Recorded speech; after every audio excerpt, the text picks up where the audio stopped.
Ben uzman klinik psikolog Mustafa İlhan. Günümüzün en yaygın sorunlarından biri olan aşırı teknoloji kullanımının bağımlılık boyutunu ve bunun oluşturduğu dijital zehirlenmeyi ele alacağız. Temel neden psikolojinin beynin ödül sistemini dopamin salgısını aşırı uyararak bağımlılık döngüsünü oluşturmasıdır.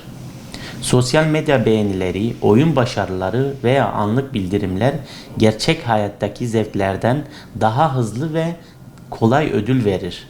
Yetişkinlerde stres, yalnızlık, iş baskısı veya FOMO yani bir şeye kaçınma korkusu gibi faktörler bu kaçışı artırır.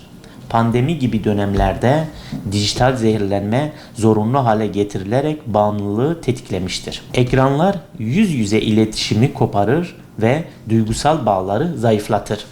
Aynı evde herkes telefonla meşgulken empati azalır, tartışmalar artar ve bireyler yalnız hisseder.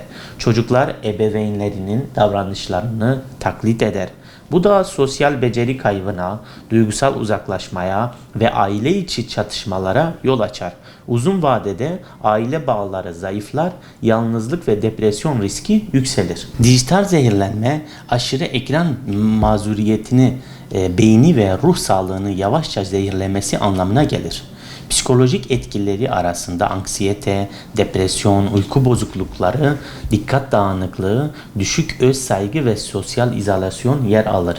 Sürekli bağlantı hali gerçek hayattan kopuşu veya FOMO'ya neden olur. Beyin hızlı dopamin akışını alışınca normal zevkler yetersiz kalır. Bu da kaygı ve huzursuzluk yaratır. En net belirtileri şu şekilde: zamanın geçtiğini fark edemiyor insanlar. Yani saatlerce ekran başında olmak, ekranın bırakınca sinirlilik, anksiyete veya yoksunluk hissi oluyor.